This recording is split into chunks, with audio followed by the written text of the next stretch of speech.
Hey, DJ Bricks here, back for another video, and today it's that time of year again, and today I'm going to be reviewing the LEGO Star Wars Advent Calendar for 2020, and the set number is 75279. Recommended building ages are 6 and plus, and it has 311 pieces, and here we go with the nice product shot of the box, showcasing some of the builds and minifigures that'll come in the Advent Calendar. You got a nice little promotional for the Skywalker Saga, which was supposed to come out this year, but didn't. I do like how they kind of kept the general theme of the LEGO Star Wars sets with this part right here, showing that it is festive and whatnot. And then the top of the box, you do have that recommend actual size with the Darth Vader exclusive figure showcasing that scale. And then the back of the box has more of the builds that are coming in the set, with a little showcase of how the Advent calendars work. And then again, this side of the box just flips down. The front here has a nice festive shot of the Falcon decorated for Christmas, along with some of the figures that come in the Advent calendar. And the bottom flap here just has a little bit more of a play mat for you with some festive Christmas trees. And that pretty much does it for the box. So let's just start digging into what we get each day for the calendar this year, starting with number 1, and it looks like we get an A-Wing. And for the first day's build for this Advent calendar, we get a micro build of the A-Wing, probably to reference the UCS one that came out earlier in the year. It's pretty standard for a mini build. It's got some nice part usage, and the only thing I don't like about this build is that gap right there in between the two wings. That shouldn't be there. That's not how the A-Wing is designed.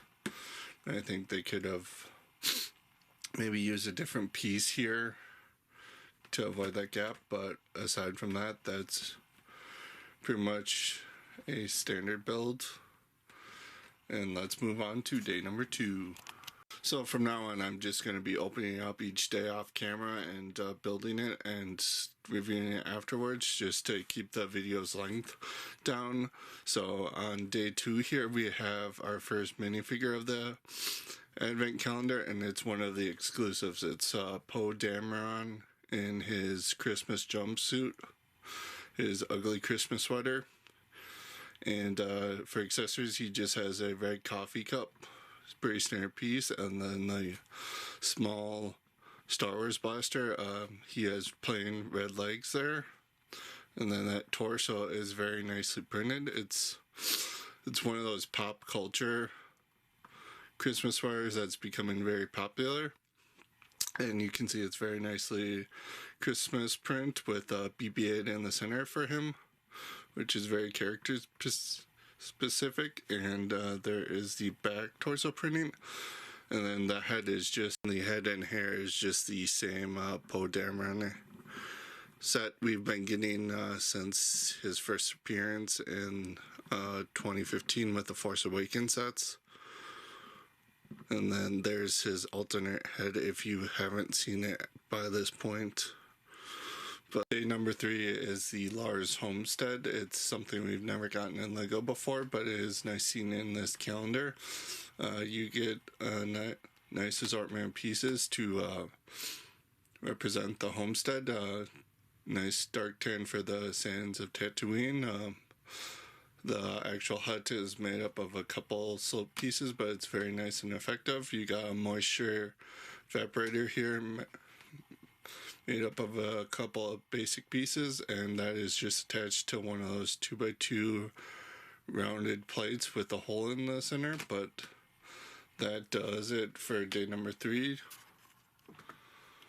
So day 4 brings us a Luke Skywalker in Tatooine garb, and to be honest, this is a very weak figure to be having in this advent calendar, because we get this variant of him so often. And I mean, for the kids who don't have one, it's nice, but this is the same Luke Skywalker we've been getting for a while. In fact, Luke pretty much comes in every single advent calendar. And he comes with a pair of binoculars. There's his back printing. He has a double-sided face. Same hairpiece since 2011, though I myself don't like the hair color choice because it should be dark tan like the Empire and Return of the Jedi Luke figures. Just my 2 cents, but that's day number 4. So for day number 5, we get the Razor Crest. It's pretty much the only Mandalorian thing in this advent calendar. Just uses a handful of pieces to make it, just like everything else. I think it's pretty well effectively done. The only thing I don't like is these exposed studs, just due to the pieces that they used to make it. But still a great inclusion, and again, only Mandalorian based thing in this advent calendar. But that does it for day number 5. Day number 6 is the Sith TIE Dagger Fighter. Again, a small handful of pieces. You get these new pieces in black. You get 4 of them, which is good to get for a new rare piece like that. Again, not much to say, but small and effective. But one detractor is just due to how it's built. There's no way to keep it upright like other TIE fighters, so it just kind of leans there. I kind of wish they would have put like a stud or 2 at the bottom, but that does it for day number 6. Alright, for day number 7, we get the episode 9 Sith Trooper. And there's the back printing. He comes with a medium-sized blaster. The First Order Stormtrooper helmet in red. And he has the Angry Clone underneath the helmet, which good to see that die this year, but that does it for this figure. It's really nice to get a rare and hard to get figure like this in an advent calendar, because he only comes in 2 other sets. But that does it for day number 7. Alright, so day number 8 brings us Luke Skywalker's X-Wing. We have gotten this a few times in the past in previous advent calendars. It's just updated with a new piece here and some slightly unconventional builds like the gold bar piece here used at the bottom. It does have the feature to fold the wings if you want them. Have the ability to fold all the wings into attack position, so that is a plus. It's always been a feature of the mini X-Wing builds, but that does it for Luke's X-Wing and day number 8. So day number 9 gives us the Rise of Skywalker version of Rey. It's very nice to get this figure, considering that she comes in 2 other sets, which is weird considering she's the main hero of the sequel trilogy. But she's got some nice torso print, some nice leg print. She's got the same hair and headpiece she's had since 2015. Which you can see there.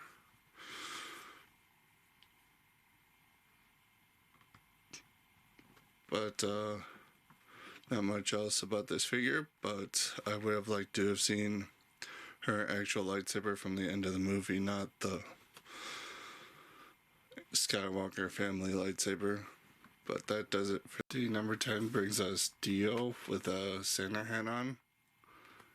And it's just the Dio figure we got back in the Rise of Skywalker sets, but on a 2x2 white plate to make them stand better. Same printing as ever, but they just stuck a Santa hat on them and called it a day. Moving on to the next. Day number 11 brings us the Rise of Skywalker version of the Falcon. It is quite different from previous advent calendars. It's made up of more pieces. Doesn't use a round dish here, so you have a hinge plate trying to replicate the guns here. I do appreciate the attempt, though some parts of it look off. Like the cockpit here, it's just way stuck out. I feel like if they put like a cheese slope piece here or something, this would have translated better. Then they use a stamp piece for the radar dish there, and then the only other part that looks off is the engines back here. It just in general looks a little too flat for me, but it was a nice attempt at updating the Falcon that we've gotten so many times in previous advent calendars, so I appreciate the attempt. But on to the next day. Day number 12 is a Porg from Last Jedi and Rise of Skywalker. It's the same exact Porg build and print that we've been getting since The Last Jedi came out. There is literally nothing new added, but if you like the Porgs, it's another one to add to your Star Wars displays and whatnot. But that does it for this day. Day number 13 brings us into the prequel era with this nice little rendition of a Republic era frigate. They use cylinders to make the back engines. Nice little part usage for the radar dish. And yeah, it's just a nice little build. But on to the next day. Day number 14 brings us another battle droid that we've gotten in previous advent calendars. I mean, it's a battle droid. It's nice to get to build up an army, but we get them in almost every advent calendar that has some prequel stuff in it. I mean, the nicest thing about this one is we get the gun, the medium gun in dark metal gray that doesn't come in too many sets nowadays. And that is it for day number 14. Day number 15 brings us a model of the Trade Federation Droid Commander Center that we see Anakin blow up in Phantom Menace. I mean, for the part usage, it's really nice. We get that piece in silver, and very nicely built for something we haven't gotten in the regular sets. But just a great choice to represent Phantom Menace there. And that does it for day number 15.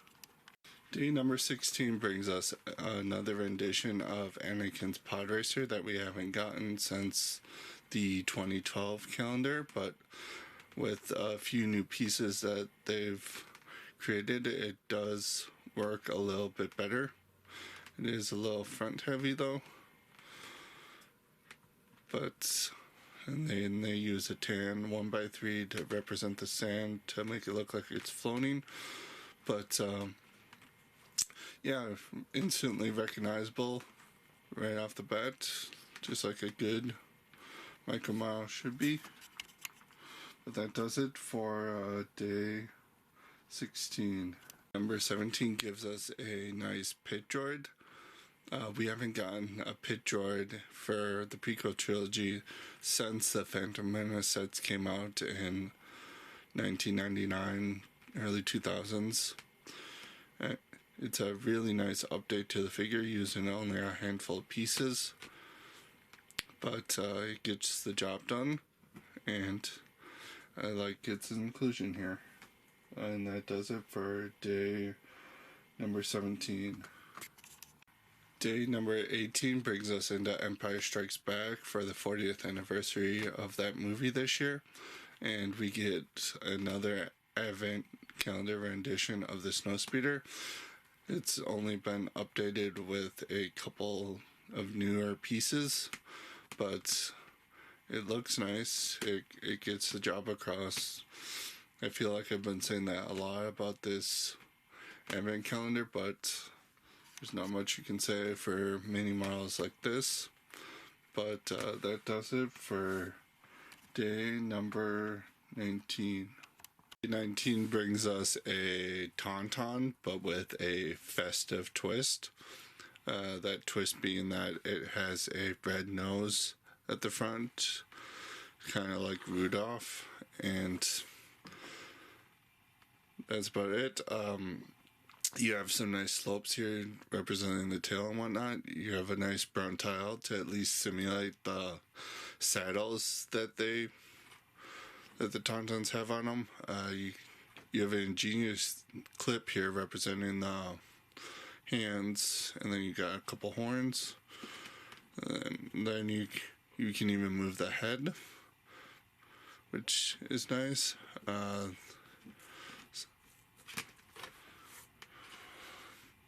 But that does it for the Tauntaun. On to the next day. Number 20 brings us a small little micro build of the four generators on Hoth there. It uses a nice bunch of white pieces to represent slopes of snow. Got three 2x2 round plates to represent the generators, nicely built with studs not on top techniques because it's built like this. You get a random blue plate in the middle, probably to represent ice, but there you go for day number 20. Day number 21 is this weird version of a Gonk droid as a snowman, but I don't think it really works all that well. You get a top hat up front here.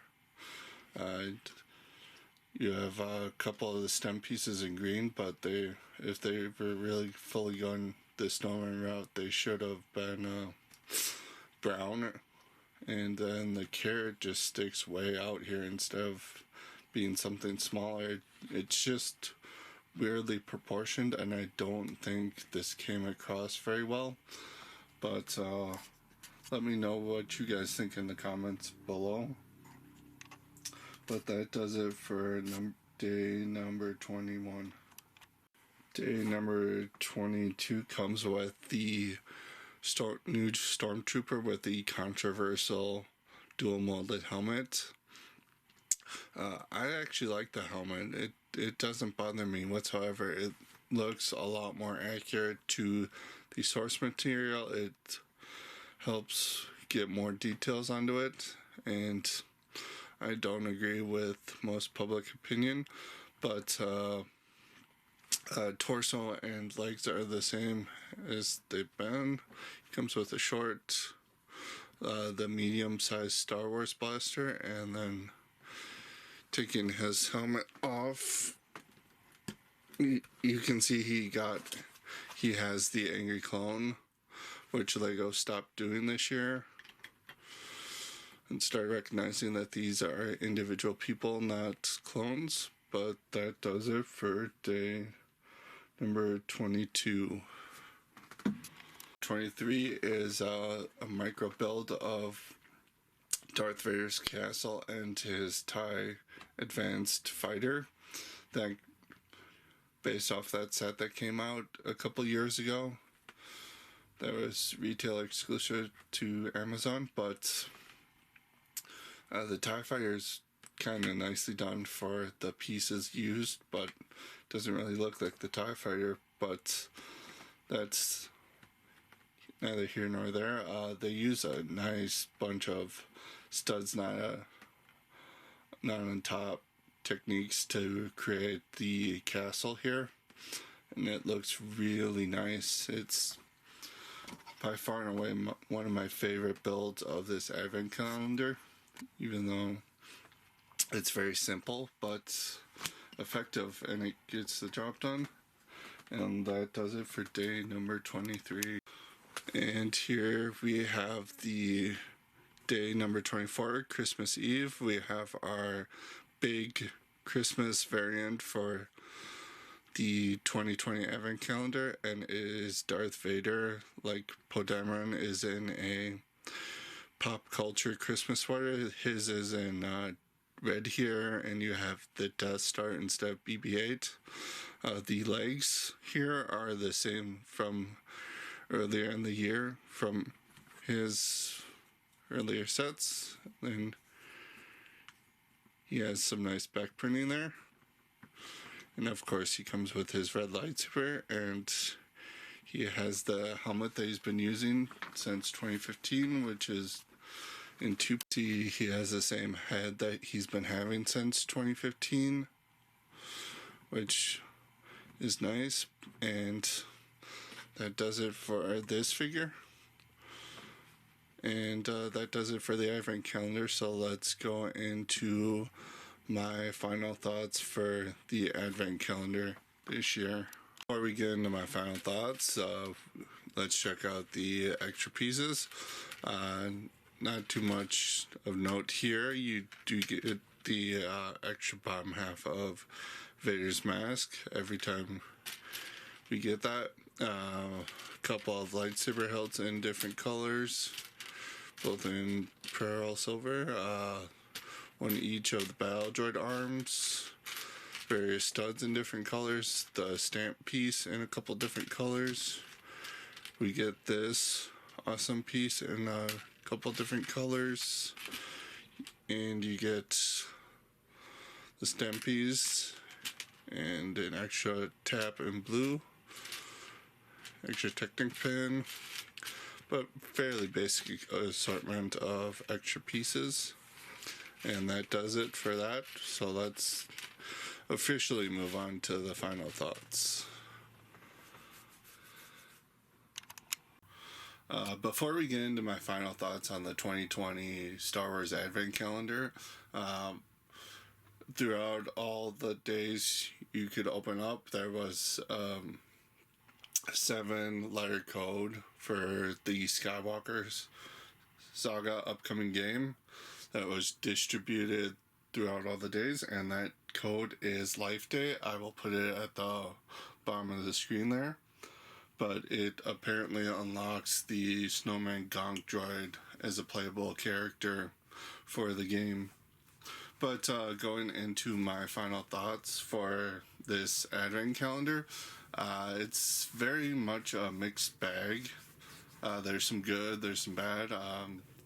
The more bad parts are less bad, and they're just kind of meh. It's just reused figures that we've gotten in not only in previous sets, but in previous Advent Calendars, such as Tatooine Luke and the Battle Droid and the Porg, and a couple of the ships are very meh. It's very mixed between like the original trilogy, the Empire Strikes Back for the 40th, Phantom Menace for the 20 years last year, and then a little bit of Mandalorian with his ship right here on day number 5. It's very mixed, and some of the standouts though are the Rey figure, the Sith Trooper, the Stormtrooper, but let's talk about the holiday figures just because they're the most important things here. both of the exclusive figures are really well done. I really like them. I think that they were a good choice for this year. Really like the Christmas sweaters. And then you got the three kind of Christmassy versions of things, which range from, hey, let's stick a Santa hat on Dio, which, well, nice to get that figure in a cheaper set like this. They just stuck a Santa hat on that figure. The Tauntaun, they just put a red stud for nose, and then I appreciate the idea of the Snowman Gonk Droid. It's just something about the execution of it. It just doesn't look right to me. But I appreciate the idea. It's very Christmassy. It's very heartfelt.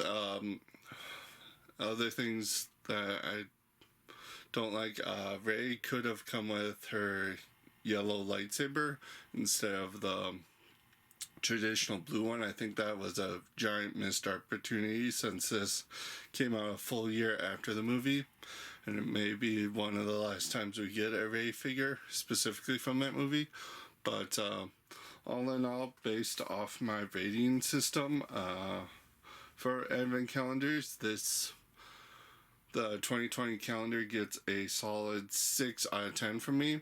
If you did buy this advent calendar, it was definitely worth the $40. And if you want to buy it off for like cheaper or buy off Bricklink or something, I think you will not be disappointed. It's just kind of a mixed bag. But that'll do it for this video, and I will see you in the next one. Don't forget to comment, like, and subscribe, and ring that bell. But I will continue to build, and see you in the next video. Until next time, bye-bye.